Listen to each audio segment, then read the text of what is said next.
Yo, what's up, everyone? I don't know if that did it freeze. Did it freeze? A little Did you bit. have any- A little Yeah, bit.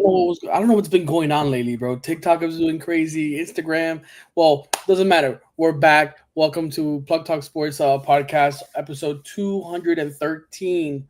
It's me, John Don't Stop, or Kate Don't Stop, whichever one you follow me on, and our boy, this guy right I'm here. on this Go ahead. side. Our boy Oh, Blake. Jonka, we have a lot to talk about, don't we? A lot to Bro, talk about. guys, you don't even understand, man. We got so much to talk about. But before that, since it's just us two, maybe we'll get a visitor later. Maybe who knows? Any positives from the week? Positives from the week. Yeah, as a hockey fan, there's positives. As a Panthers fan, there's positives. But we'll talk about that in a bit. Kachuk and Brad Marchand are back, and the Panthers are looking and rolling again.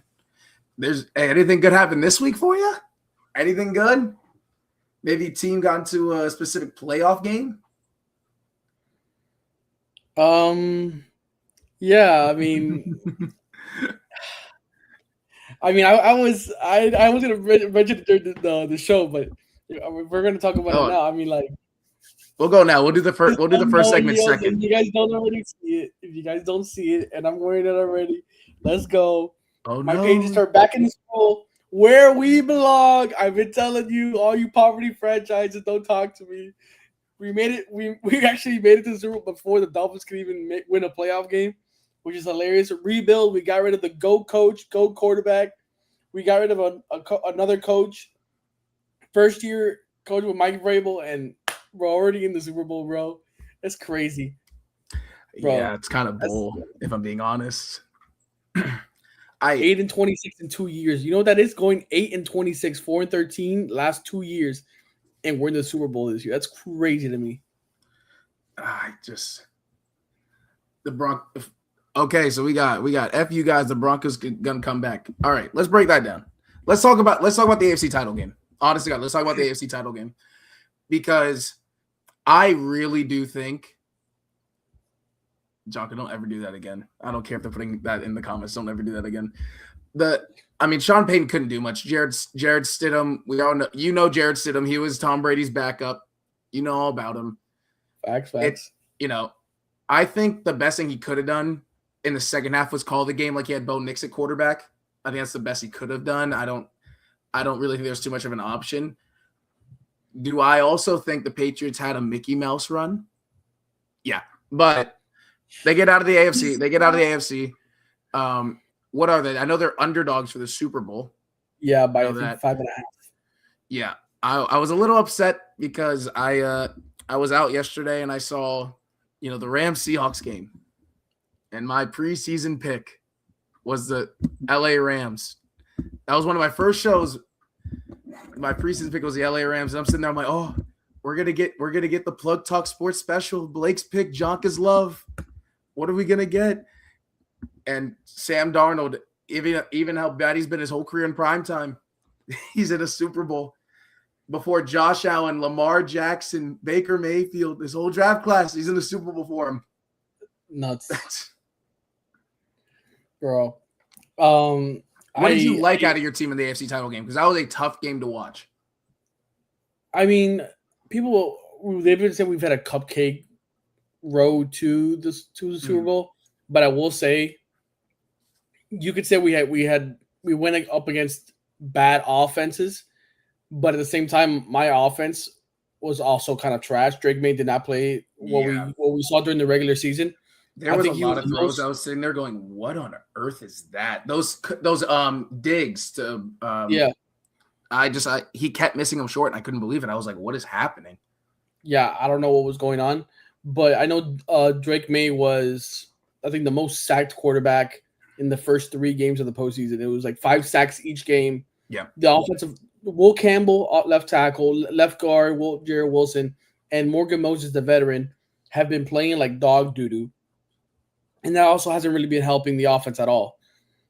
And I just think because our offense has not looked as good, but our defense has been great, just like the other teams we played. Bad offense, good defense. those are the outcomes we've been seeing. Low scoring, kind of like boring kind of games. Now, I don't know if I would call that cupcake because also they also put up a fight. Our offense could not score, neither could theirs. Hey, Stu, we're talking Oh, about the AFC title game in the Super Bowl matchup. we're talking about the AFC and NFC championship games. Okay. Okay. So, Yeah, we're talking about the championship games this weekend on Sunday. Yesterday. so the reason I think I'm gonna be honest, the moment the Bills went out, if you didn't make the Super Bowl, it's a very tough. I know you guys are young. That's the thing. That's the one thing you guys would have had is you guys are young. But at the same time, the moment Bo Nix went out, if you didn't make the Super Bowl, Yeah. I know you guys were amazing all regular season. You got into the AFC title game, but it's a disappointing season because you're there. Like it wasn't like Jared Stidham went and was going to play a good game. Like, but hey, you guys made the Super Bowl. You're going to go up against a team where I'll be honest, you guys don't match up that great, but you guys can still find a way to muscle it out. Maybe. I personally thought out of the NFC, whichever team came out was going to win the Super Bowl. I was just hoping it was the Rams. So my preseason pick, my first NFL take for you guys, I would have gotten perfect, and it would have been the Super Bowl pick. By the way, my Week 3 Matthew Stafford for MVP take, first team All-Pro quarterback. I don't even think it's gonna be close to the Super Bowl. I don't. A blowout? I don't even know if it's a blowout. I think it'll remind me, I think, of the Miami-Florida State game where the score doesn't tell the truth. Okay.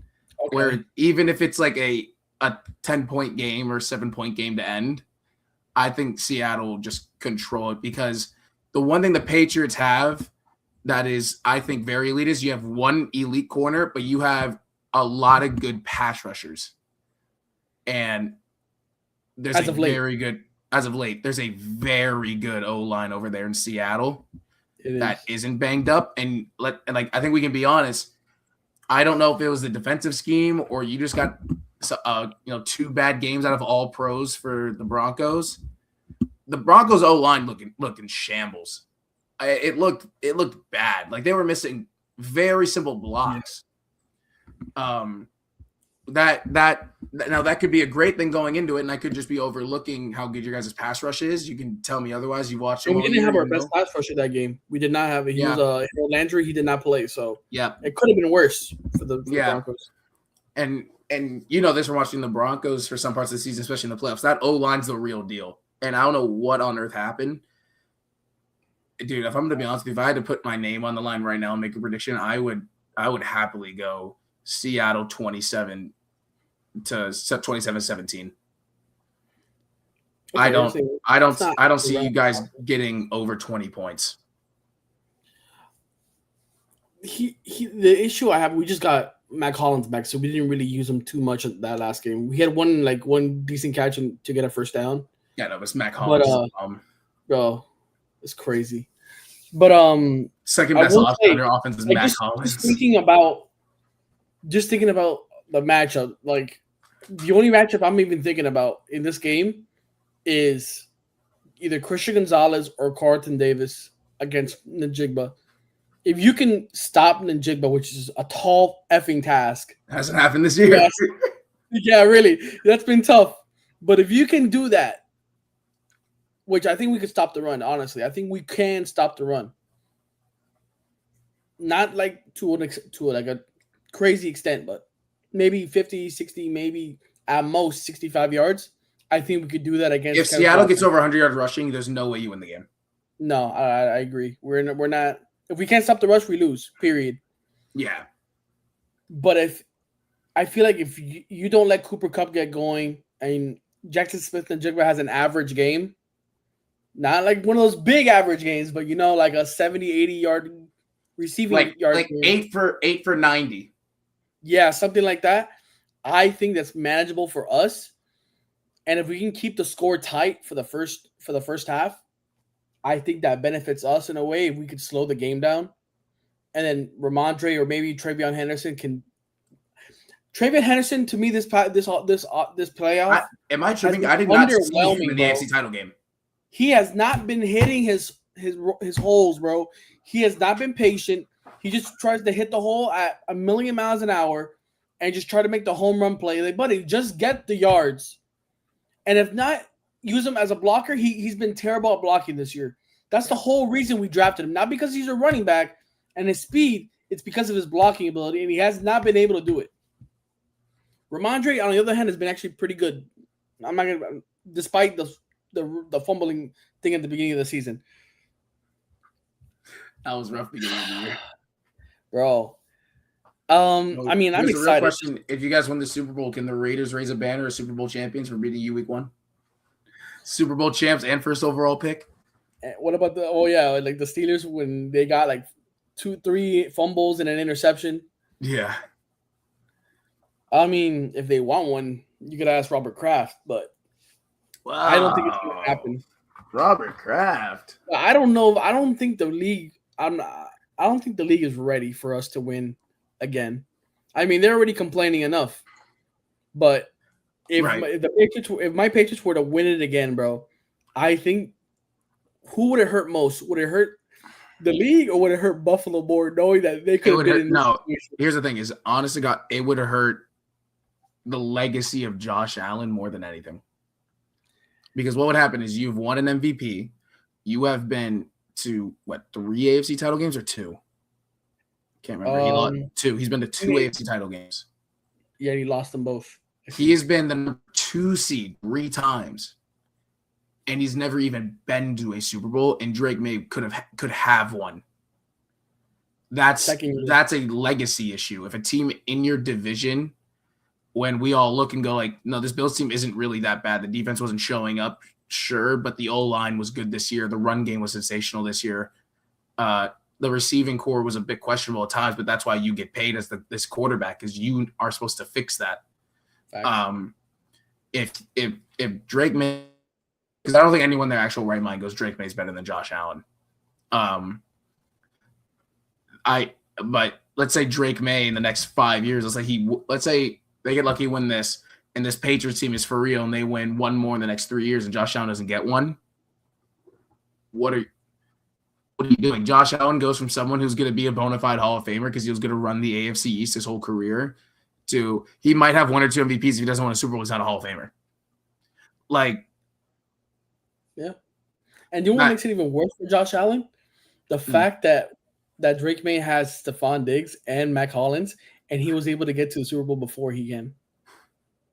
That's the saddest part. You got rid of Stephon Diggs because of his temperament and his loud mouth. And you're like, oh, okay. Yeah, you get off my team. He went to the Texans, injured himself, came back off a torn ACL, and he takes you to the Super Bowl. Oh, buddy, you better wish.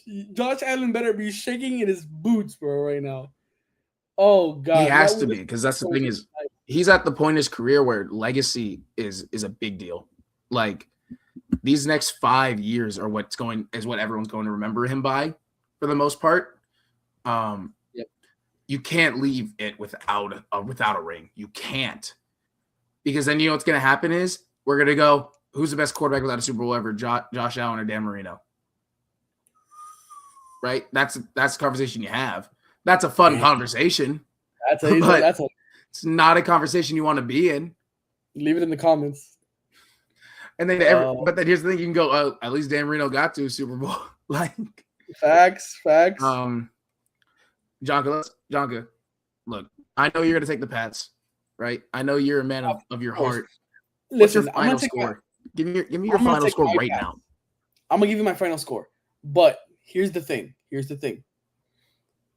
I'm gonna take my Pats, but if the Seahawks were to win, I would not be disappointed, just because of how much we went through to get to this point, and just the rebuild itself. In a second-year quarterback with a first-year head coach with Mike Vrabel, or new team Vrabel, and his old team, all this after firing Gerard Mayo and the whole drama. Bro, which we said over here was a good decision, by the way, because if you get Mike Vrabel, you take Mike Vrabel. Exactly. I think that would be just great for me. No matter what happens, I'll accept it. I mean, Seahawks are a good team. I like Ninjigba. I like Sam Darnold. I like my boy Arroyo. Elijah Arroyo from tight end from the Eagles from last year is on the team. Yeah. It's gonna be a good. That team has a lot of studs on it. It was a lot of studs. I can't wait for this game. No matter now, what just happens, imagine if they actually let Kenneth Walker be a 3-down back. I mean, the only thing I would say, if they still had Charbonnet, he's out for the season. If they still had Charbonnet, I think this game would be too much for us. No, I don't. I think them not having Charbonnet makes the Seahawks better. You think? Yes, I think Kenneth Walker is easily top 10 back in the league, and they hinder him. He would be better somewhere else. People forget what this guy was at Michigan State. They forget. I think he was the best running back in the country. I'm going to say this right now. I don't think any other show on television or even on air will say this. What makes the deciding fact, not if we can stop the run or whatever else, it's can Drake May's offensive line protect them enough to make plays. Right. Yeah. That's it.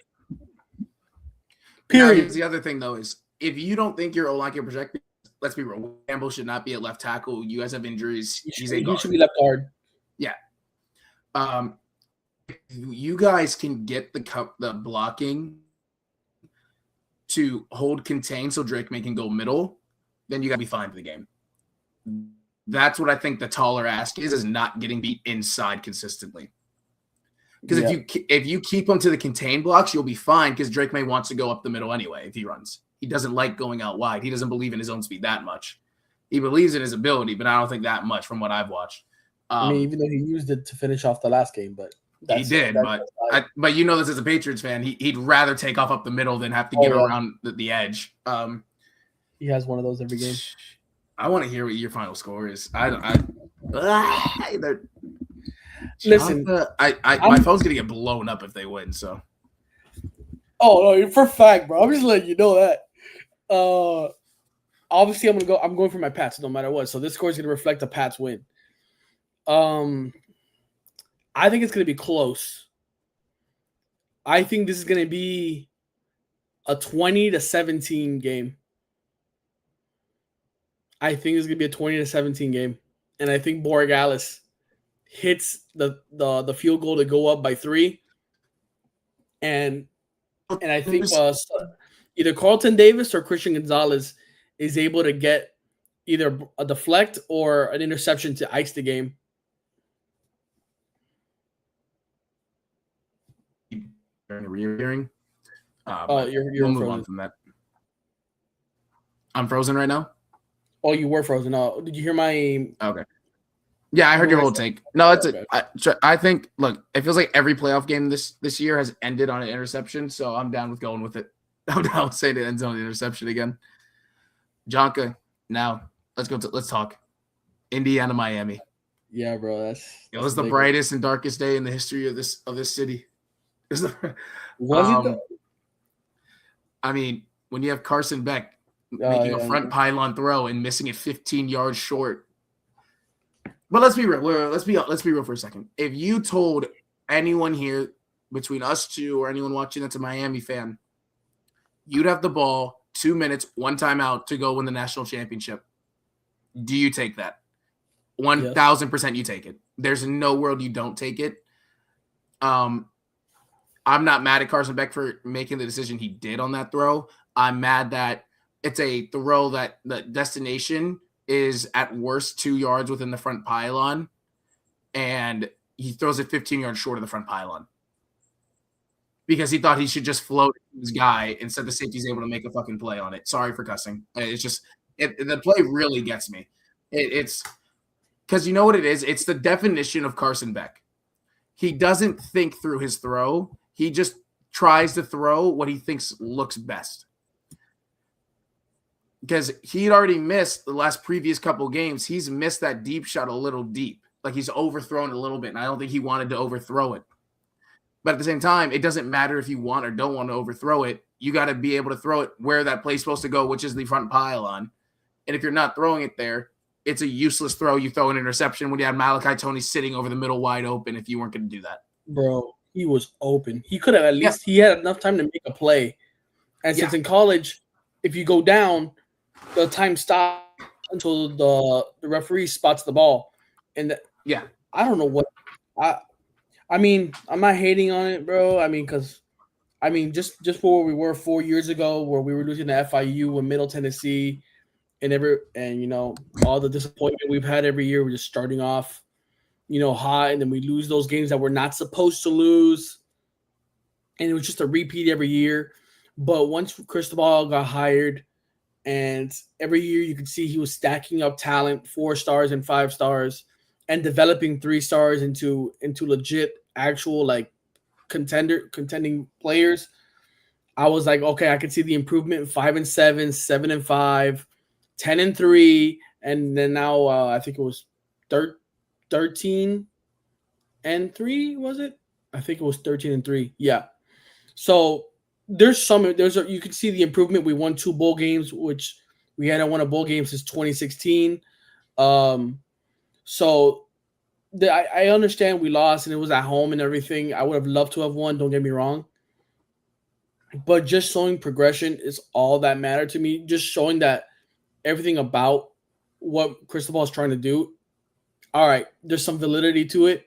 Now we don't have to start questioning whether or not can he get to it and can he win one. We were literally yards away from winning a national championship. Yeah. And if Carson Beck makes that throw or he throws it to Malachi Tony, there's a chance we do make a play and we possibly win it. So I'm not too angry about the decision because at the end the best team won. I think Indiana did play better than we did. I'm not gonna say that. I'm not gonna dispute that. At the same time, I'm gonna go out on a conspiracy theory right now. I was telling you before we started.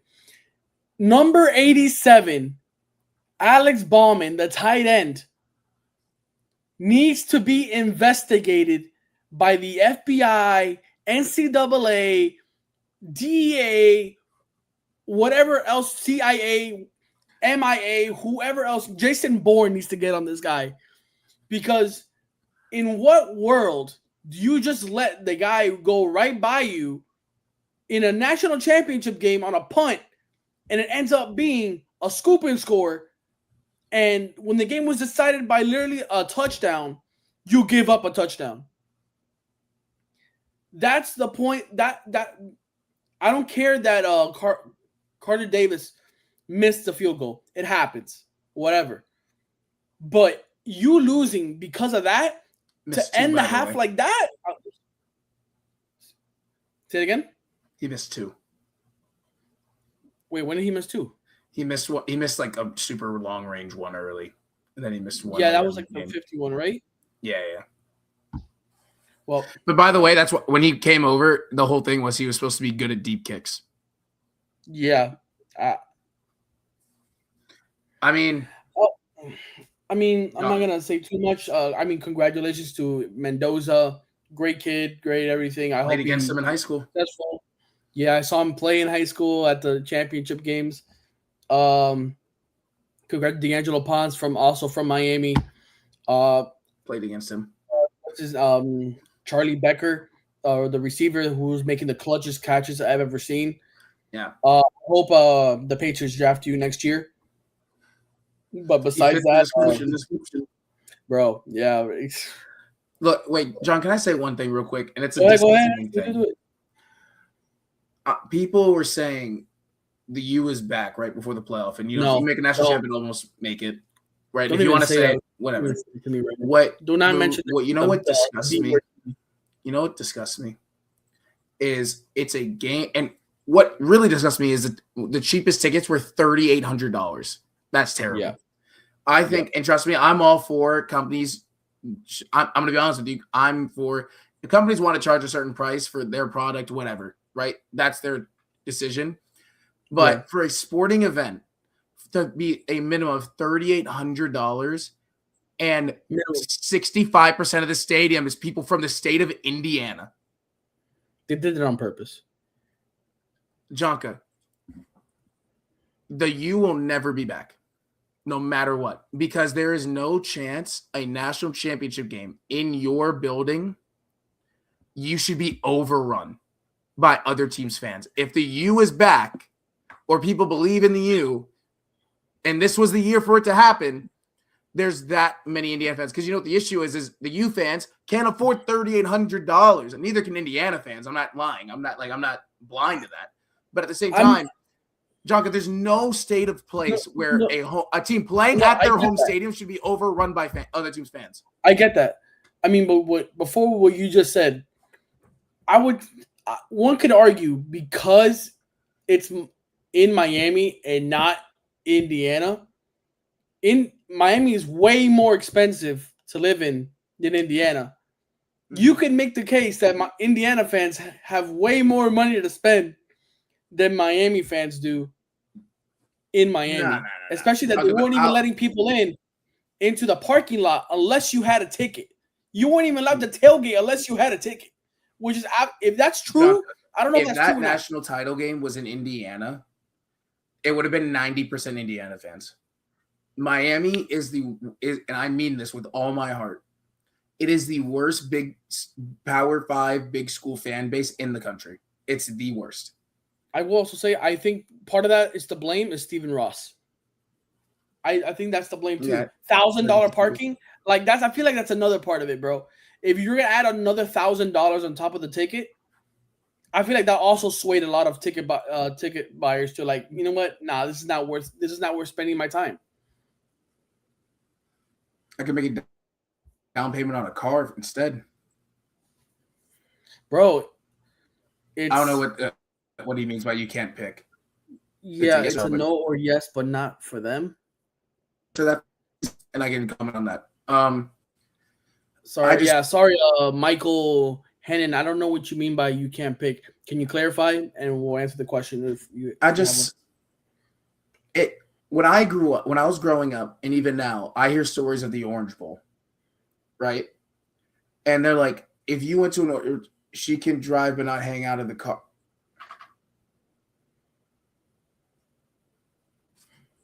Okay. All right. We're leaving Michael B. I have no clue. I don't know what you're talking. I think you might be on a different live, buddy. But I think hey, thanks for commenting, I guess. Yeah. My issue is that I hear stories about if you went to an Orange Bowl game in the late 90s, early 2000s when Miami was Miami, you weren't seeing opposing fans. You wouldn't. Opposing fans were scared to show up to the Orange Bowl. They were scared to show up. But then now it doesn't matter. Because it's all about having clout in Miami. It's all about having money in Miami, making things as expensive.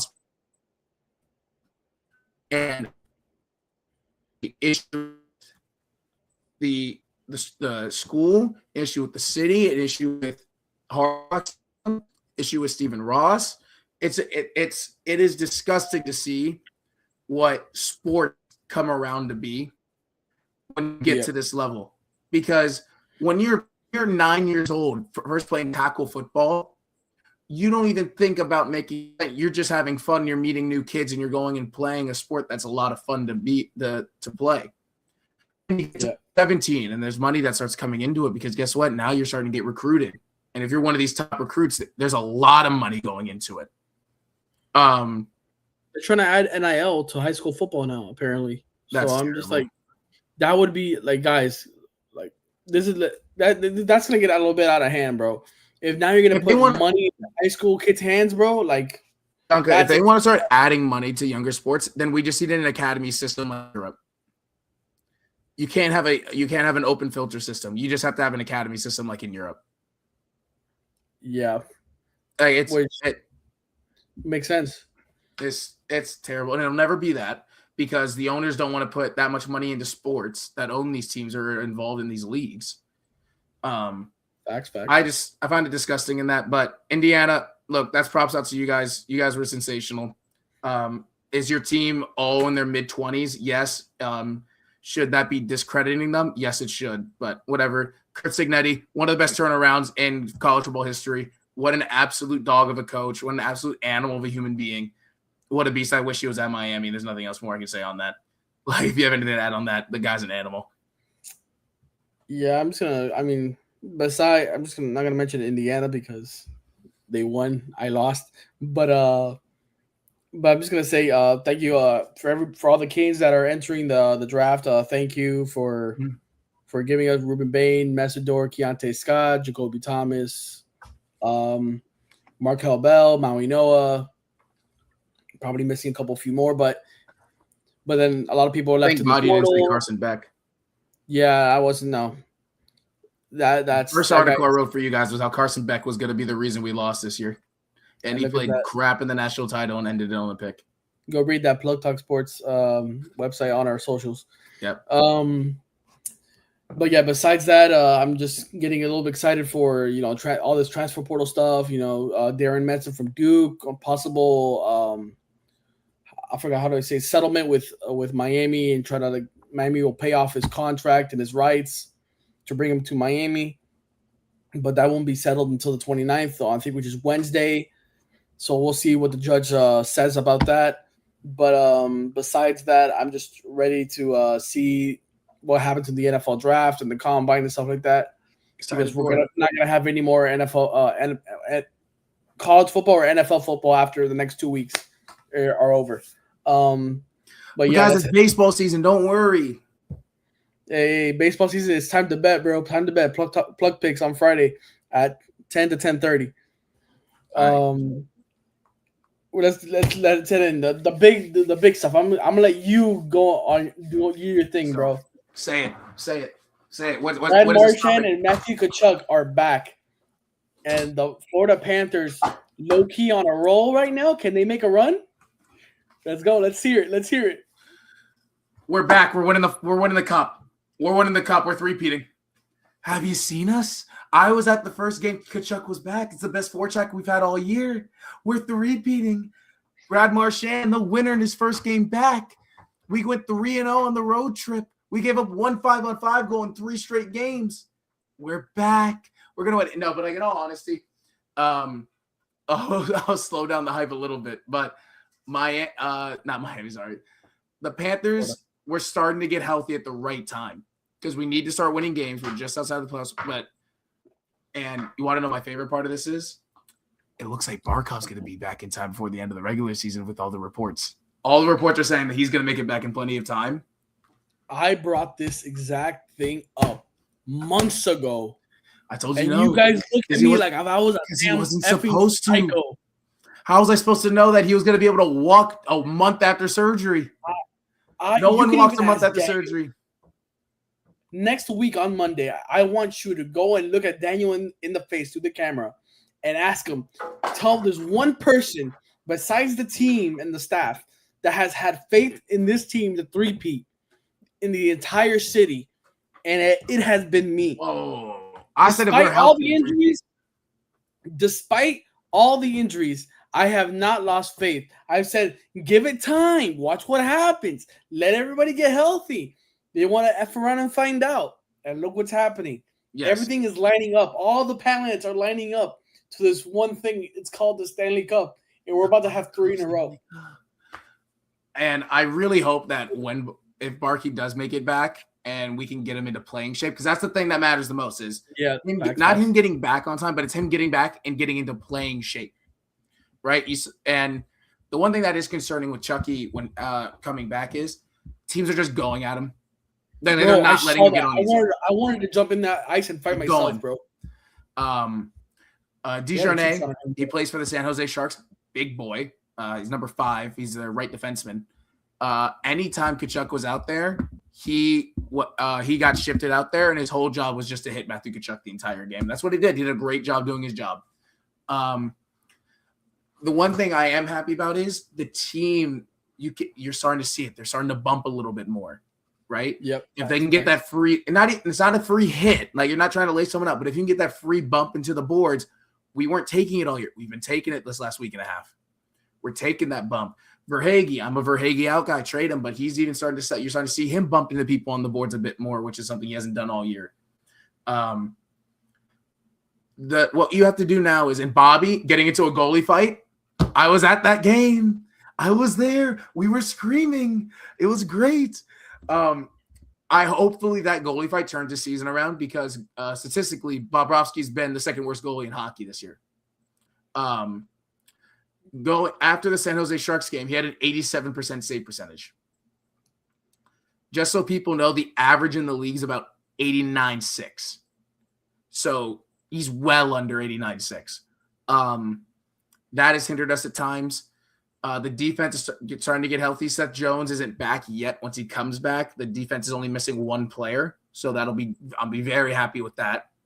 Who's the one player? Dmitry Kulikov. Oh, cool. Okay, yeah. Yeah. And then in the forward line, we're missing two players now. We're missing Gadjevich and we're missing Barkov. Gadjevich on this team, if you watch the Panthers and you love hockey, Gadjevich he's one of those guys that make the engine go, right? He doesn't score a lot of points, doesn't get a lot of goals, but he's always hitting someone. He's always fighting for it. He's always putting everything he has on the line. It's a tone setter for this team. Paul Maurice's favorite line on his team last year, he said, was his fourth line. Because his fourth line, he put out there any situation that he knew they were going to get something going.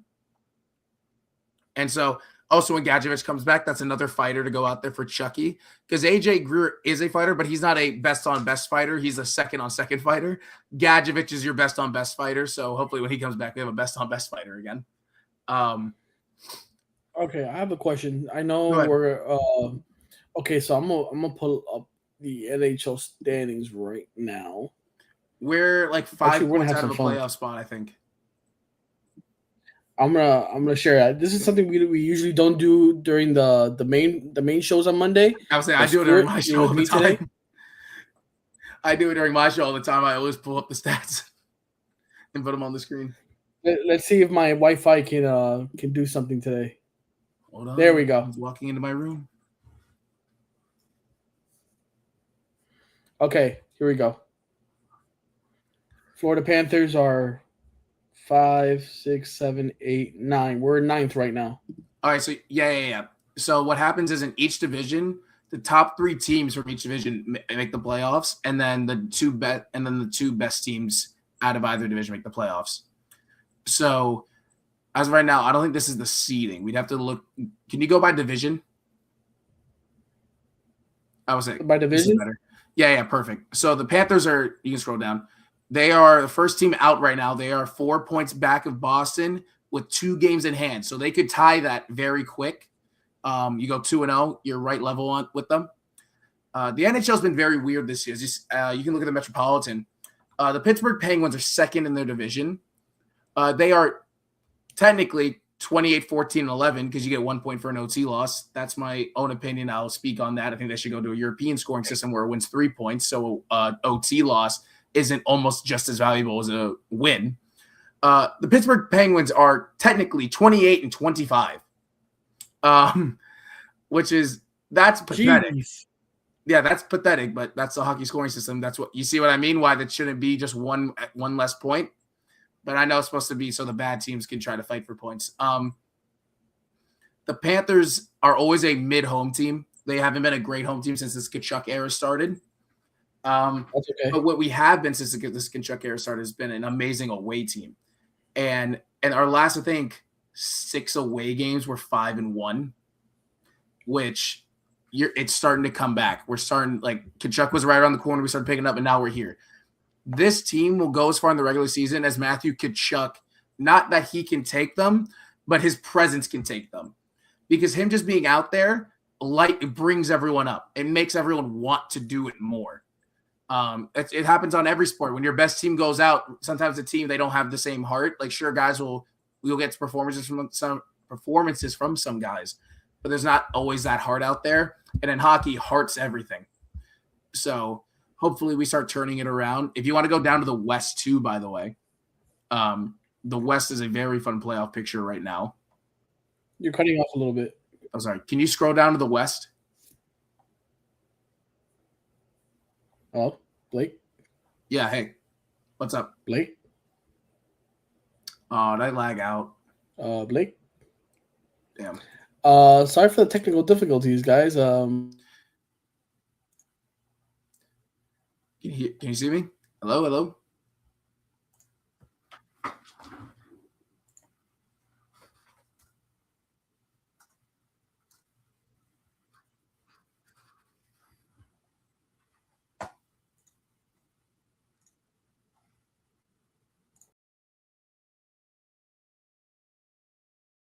I'm so I'm so sorry for I don't know what happened, guys. I really don't know what happened there.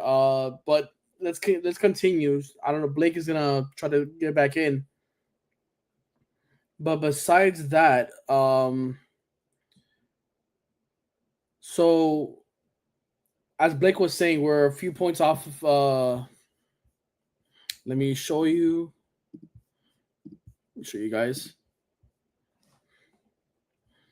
So we got the Panthers are just out right now of the wild card. If we go to the NHL, we go to the Panthers.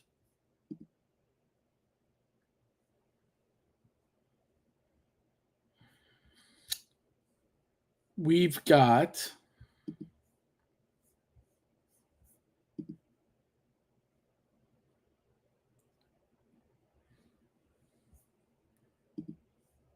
sorry about that. So our next matchups will be tomorrow against the Mammoths, and I think we can get. We think we can get that win. If I'm going to be truly honest.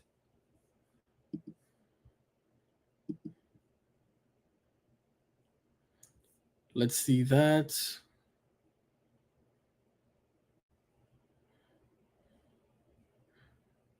I don't know how good the Mammoths are. If I'm going to be truly honest, Blake is more of the hockey guy than me. Okay, so they're like middle of the pack. All right, so I'm not going to underestimate the Mammoths.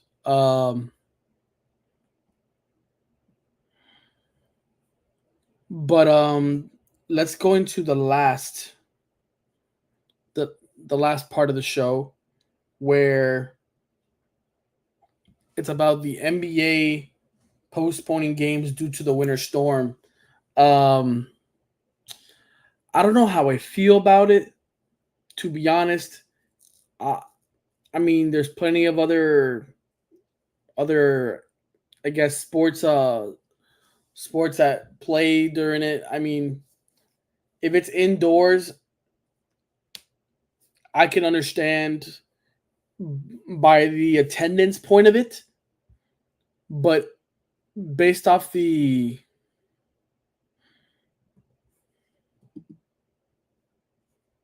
just based off the attendance, I think that's why they canceled it. Because if it was indoors, I mean, it's going to be indoors no matter what. But I don't know what the purpose was because I think they played. There's other games that were being played, except for that one game. I think it was the Warriors. I think in Minnesota. So I don't know why they would do it, but as of right now, it hasn't really been the same. If I want to be brutally honest, um,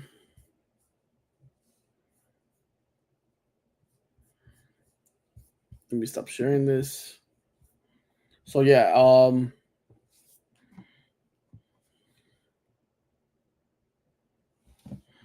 I don't know what's going on. I think they're playing it right now, if I'm correct.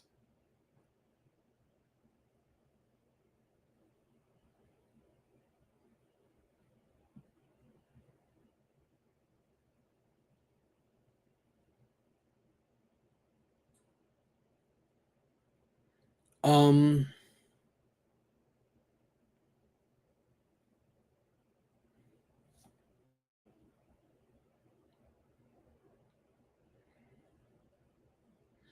yeah, sorry guys, we're having a little bit of technical difficulties right now because I don't know what happened to Blake. But let's continue. So the NBA, it it has not been what it used to be. this is just me. We're gonna talk about how the storms and how it affected the games, but what are your all's opinion about the game so far? What do you think about the Heat? I don't the Heat lately have been to me like I don't know. They've been a little bit underwhelming. They like the Heat. Is it blazing? No. Is it like Is it warm? I don't know if I'd even call it warm, bro. We're 3 games above 500. I mean, we're first in our division. I mean, that's good for us. But being first in a division doesn't really give us much. Like in the NBA, let's see the standings. Based off the standings, like we're seventh right now, so we're in the play-in. We're tied with the 76ers. Uh, yeah, sorry. We're tied with 9.5 games behind. The Pistons right now maintain number one. They're 33-11. Hey, credit to myself. I don't know if anybody's gonna give me credit. I've been saying the Pistons have been like gearing up for this. I don't know for how long. They've been sneakingly getting better every year. Yeah, sure. They've been the bottom of the barrel the last for the last 2 decades or so, or maybe a decade and a half. Not anymore. Not anymore. Now they're a solid team. Celtics, I don't know how they're second. Credit to our boy Brandon. Uh Raptors, I don't know what are the Raptors on? I don't even know. The Knicks are gonna Nick. I think the Knicks are gonna be making the NBA Finals. If you ask me, I truly believe that. I think it's gonna be Knicks and OKC, and I think it's gonna be absolute cinema on who wins that series. Cavaliers, they're gonna choke in the playoffs. We got the 76ers. Let me show you guys. Let me share my screen so you guys can see what I'm seeing. The 76ers, they've got the Edgecombe guy. I mean, Tyrese Maxey, but they're not there yet. I think they should just get rid of Joel Embiid. If I'm gonna be truly honest, get rid of him. Miami and Orlando Magic. I'm very disappointed on how this has gone. I don't know if I'm missing maybe there's a significant injury that I'm forgetting about. If you guys can remind me in the comments, but this has been underwhelming. Chicago Bulls, they just always seem to be at that 9, 8, maybe 10 spot right here. They just can't get out of that. I mean, they could go on a little bit of a run. They could get out of it, but I don't know. Atlanta Hawks, you traded Trae Young. Um, I don't know how that's worked out for you. I mean, Milwaukee Bucks could go on a run. Charlotte Hornets can go on a run. Like, I don't know what. I mean, I honestly, I'm gonna be true. I'm gonna be straight honest, straight up. I think Trae Young being traded from the Hawks was probably the best thing they could have done, in my opinion. I think that's the best thing they could have done. He to me was a defensive liability. He was very streaky. He would get assists, but assist isn't everything. And then when it comes to the playoffs, you got to do more. He was clutch at times, but not to the point where he could take you to that next level. He had that one good year where they made it pretty far, but it just no. It was just no. And then we come to this the one of the most craziest conferences in sports. OKC at 37-10. I guess the Warriors record of 72-9 will not be broken this year by the OKC Thunder based on how they started the year, bro. Spurs and Nuggets are tied 31-15. This could be a very interesting battle. This could be significant depending on who makes the playoffs and where they're seated. Because it would be funny if the Nuggets and the Lakers were to face each other in the playoffs. And I think that would be really funny because I think one plays 8, 2 plays 7, 3 plays 6, and 4 plays 5.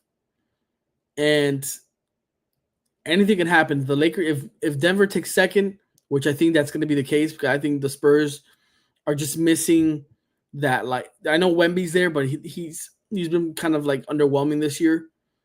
I think the Lakers are gonna could end up playing the Nuggets, and I think the Nuggets are their kryptonite. I don't. I yeah. No, I'm sorry. I think that's what might happen. Phoenix Suns. I don't know what to say about the Phoenix Suns. They're just shout out to Devin Booker. He's the only guy that does anything on that team. He should have left when he had the chance, but he didn't. Wolves disappointed how they're not higher in this I think they might be looking for another star. If I'm them, I'd try to get that guy AJ Dionsa Beyond whatever the guy from BYU in the draft this year. He might go number 1 or number 2. You need to get somebody to pair with Anthony Edwards and his play style because that's just no. Golden State Warriors, Jimmy Butler with a torn ACL out for the season. Draymond Green continues to get ejected, and Steph Curry continues to have to do basically everything. Sure, he's had some players go and have a good night, but obviously that's not going to be enough. I will say this right now: if somehow, some way, the Warriors are able to make the finals and win it, because that was going to be my. I think they're going to be the winners of this year's finals. It's not looking like it right now, but who never knows? I don't know. If Steph Curry is able to take this team and go to the finals and win it, Steph Curry has to be mentioned at 1 or 2 ever. Like one on the list, bro. He has to be at 2 or 3, bro. Like just either with Kobe or behind Kobe. There's no that's just me, bro. If Steph Curry pulls this off this year and is able to take the Warriors to the finals and win it and get a 5th ring with that roster, oh, buddy, I don't want to hear. It's gonna be MJ, Steph, Kobe, or MJ, Kobe, Steph. LeBron is nowhere near in that conversation. I don't want to hear it. The way LeBron has even been playing this year, don't even talk to me, bro. Mavericks, I said you were gifted Cooper Flag because let's just say Adam Silver hand fed you the first overall pick because you traded Luka away to one of the biggest money making franchises in sports, and that they just wanted to continue producing money for free. So they handed you the first overall pick. Memphis Grizzlies, I don't even know what this meant. This is just disappointing. Utah Jazz, disappointing. Sacramento Kings, super disappointing. I don't even know why you got rid of De'Aaron Fox. I think you should have built around him, traded Sabonis, and see what you could have done with those picks. Pelicans, probably the most disappointing team in the entire NBA. Zion needs to get the hell out of there. He's tried it, what he can do. This team does not know how to use Zion. They think he's going to be that LeBron type that can just carry the ball up the court and just create a, like, I don't know, create plays out of thin air and be a point guard, point forward, center, like Swiss Army knife. I don't even know what, bro. Sun Jing Woo stuff. I don't know what this is. So the Pelicans, I mean, it's time, bro. It's time. And plus, I'm sorry, Zion, but it's a bit injury prone for you right now. So, yeah, it's time to get out of there. Washington Wizards, I didn't mention them. I think it's a bit disappointing on how it all ended, but it's okay because my boy Deshaun George from the U has been playing outstanding. First Miami Hurricane to be invited to the Rising Stars challenge, the Rising Stars game for the All-Star weekend. And Clippers, absolutely disappointing. I don't know why you guys are at 10. I don't know if it's the chemistry, if it's something. But I will say, if you're watching this, Los Angeles Clippers, if you can please just start giving my boy Jordan Miller minutes, like true starting minutes, your team will be so much better. Just listen to me right now. The guy is that good for a reason. Every time I see him on the court, I always see him have either a decent game or a big game. I've never seen him have a bad game. And if you think, oh, giving him 5 minutes of playing time is good, you're misusing him and he's going to leave. Go to another team, get good minutes, get good points, good assists, good rebounds, and free throws and everything. And you're going to get screwed over and it's going to make you guys look bad. So just give my boy Jordan Miller some true minutes, bro. Please. Sorry, guys. I went on a rant there. Like, I'm just a little bit ticked off with how my boy Jordan Miller has been doing. Let's see what he's been doing this year. Like it's absolutely mind-boggling to me.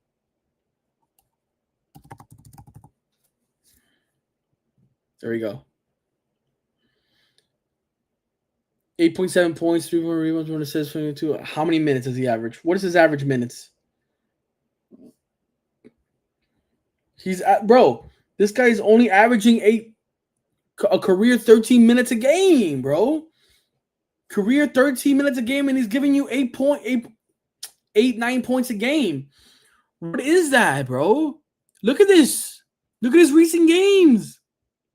23 minutes, 25, 22, 28, 46.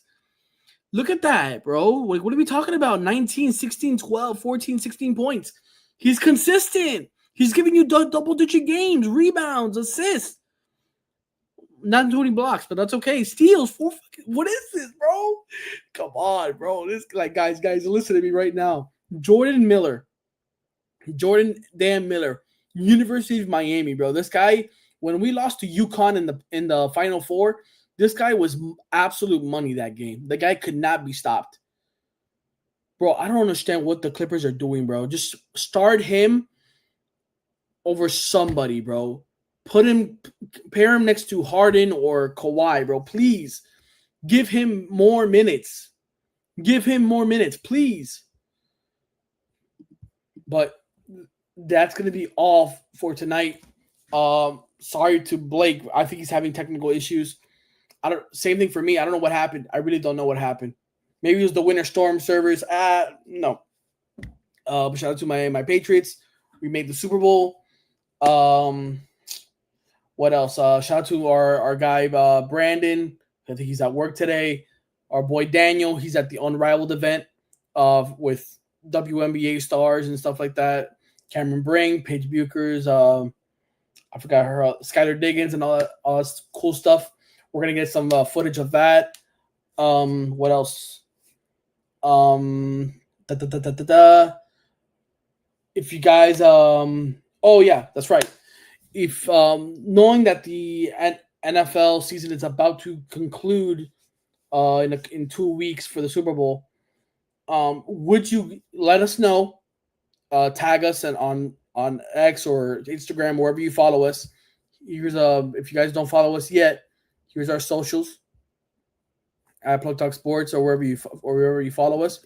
And here are the guys: Brandon, Daniel, Blake, Brandon, me, and then our boy Isaac, who does all the media and voice and editing and stuff like that. He's a super cool guy, super great. He's super talented. Go message him if you ever need anything for him. Super cool. But besides that, I was thinking it would be fun to go live and do a mock draft for this coming draft with you guys. I would see if I can get Blake and Brandon, even Daniel, maybe some extra guy to come in and do it with us. I'm gonna see if we can also go live on. I'm gonna try to work out going live on TikTok also. If you guys have TikTok. But besides that, I want to say thank you always again for always supporting us, and shout out to my Canes that we tried our best this year. My Patriots, shout out for the Super Bowl. Hopefully we win. And thank you guys for following us, and good luck with the rest of your week. And don't forget to watch our shows throughout the week with Brandon, me on Brandon tomorrow and Wednesday, Blake on Sundays, me on Fridays. Daniel on Thursdays, I think. So yeah, there you go. Yeah, I see the bubbles. Follow the bubbles. Follow the bubbles. And thank you guys so much. So have a nice day, and don't forget, support the